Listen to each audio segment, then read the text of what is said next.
Sir మీకు health problem వచ్చిన తర్వాత నుంచి మీరు కొంచెం స్లో అయ్యారు గదా! కొంచెం స్లో కాదండి. బాగా. Almost okay. మానేశాను.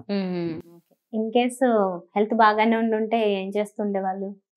సినిమాలే ఇంకేం చేస్తాం. ఎందుకంటే నేను ఓ సినిమా చేస్తున్నానంటే అక్కడ జరుగుతుంది అని తెలిసినప్పుడు అడుగుతానే ఉంటారు. నన్ను చాలామంది అడిగారండి. నాకు కొంచెం ఈ లింపింగ్ చిన్న ప్రాబ్లం వచ్చి బిగినింగ్‌లోనే దాంట్లోనే నేను ఏవండి మరి నడిచేది ఉంటే ముందే చెప్పేసేవాడినండి. నన్ను ఫ్రెండ్స్ అనేవాళ్ళు ఒకళ్ళిద్దరు ముఖ్యంగా వాళ్ళు ఎందుకు చెప్తావు నువ్వు వెళ్ళి చెయ్యి అనేవాళ్ళు. అట్లా కాదండి మళ్ళీ అక్కడ దాకా వెళ్ళిన తర్వాత అక్కడ రిజెక్ట్ చేస్తే చాలా ఇబ్బందికరంగా ఉంటుంది బాగోదు అని మంచి మంచి క్యారెక్టర్లు అడిగారు చేయలా. ఓకే. సీరియల్స్ కూడా బాగానే చేశారు కదా మీరు? 50 దాకా చేశాను కానండి. దాంట్లో కరెక్ట్గా చెప్పగలిగితే ఒక 5, 6 ఉంటాయండి. దాంట్లో మాట వరుసకి గొన్నం గంగరాజు గారి నాన్న ఒకటి, మంజులా నాయుడు గారి చక్రవాకం ఒకటి, ఇట్లా కొన్ని ఉంటాయి అంతే తప్ప నాకు ఎందుకో సీరియల్స్ మీదకి పెద్దగా మనసు పోలేదండి. చేసుంటే చాలా వచ్చాయి. బట్ సమ్హౌ తత్తిమై కూడా టెలికాస్ట్ అయినాయి. బట్ అంత పేరు రాలా. ఓకే. అయితే సినిమాలు చేసేటప్పుడు, సీరియల్ చేసేటప్పుడు డిఫరెన్స్ ఏమనిపిస్తుంది? ఇప్పుడు మాకనుకోండి 2 కూడా ఎక్కువ టైమే ఉంటాయి. ఏంటో ఎప్పుడో ఒక సీన్ తీస్తున్నారు అన్నట్లు ఉంటుంది బయట వాళ్ళకి. సీరియల్లో అలాగే అనిపిస్తుంది. లేదండి అదే సినిమా అంతా ఒక ప్లాన్ ప్రకారం ఉంటుంది. సీరియల్కి ఎలా ఉంటుందంటే కంపల్సరీగా ఇది ఇంత అవుట్పుట్ రావాలి సాయంత్రం అయ్యేసరికి, లేకపోతే కష్టం. అది తేడా. అంటే ఇక చుట్టేసినట్టు ఉండేది. ఒక డైరెక్టర్ ఒక కుర్రాడు ఉన్నాడు. ఆ కుర్రాడు మెడ్రాస్లో చేసినప్పుడు సూర్యవంశం రావడాని వాళ్ళకి చేశాను. ఆ తర్వాత కూడా ఇంకోటి చేశాను వాళ్ళకి. అది పూర్తి కాల. అయితే ఆ కుర్రాడు చెప్పాడు 100 పేజీలు తీస్తానండి అనేవాడు. ఇక్కడ మా వాడు ఒకడు ఉన్నాడు 60 పేజీలు తీస్తాడని చెప్తే నేను 100 పేజీలు తీస్తాననేవాడు. ఇక మాట్లాడుతూ ఉండటమే. అసలుకి వెళ్ళిపోవటమే. మధ్యలో తేడా వెనక నుంచి ప్రాంప్టింగ్ మేము చెప్పుకుంటా పోవటం, కెమెరా ఇటోటి ఇటోటి ఇటోటి ఇటోటి అంతే. ట్రాలీ మీద అంతే. వాళ్ళకి చేస్తే అవుట్పుట్ వస్తేనే వాళ్ళకి గిట్టుబాటు అవుతుంది, లేకపోతే కష్టం. అలా ఉంటాయి సీరియల్స్.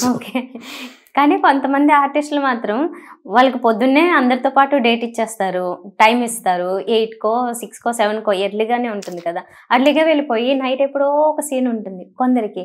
అది చాలా బోరింగ్ అనిపిస్తుంది కదా అలా ఉన్నప్పుడు. నాకు 2-3 సార్లు అయితే అసలు సీనే రాని రోజులు కూడా ఉన్నాయి. పొద్దున్నే వెళ్ళి కూర్చుంటే సాయంత్రం దాకా అయ్యి సార్ రేపు చేద్దాం అట్లా. కొందరికైతే పేమెంట్ ఇచ్చేస్తే సర్లే మనకి ఇచ్చారు కదా అనిపిస్తుంది. సినిమాలు కాబట్టి ఇంకా పేమెంట్ ఏముందండి, ఏదో మాట్లాడుకునేది ఇదే, దాన్ని బట్టి తప్ప ప్రత్యేకం ఇదే ఉండదు. ఓకే.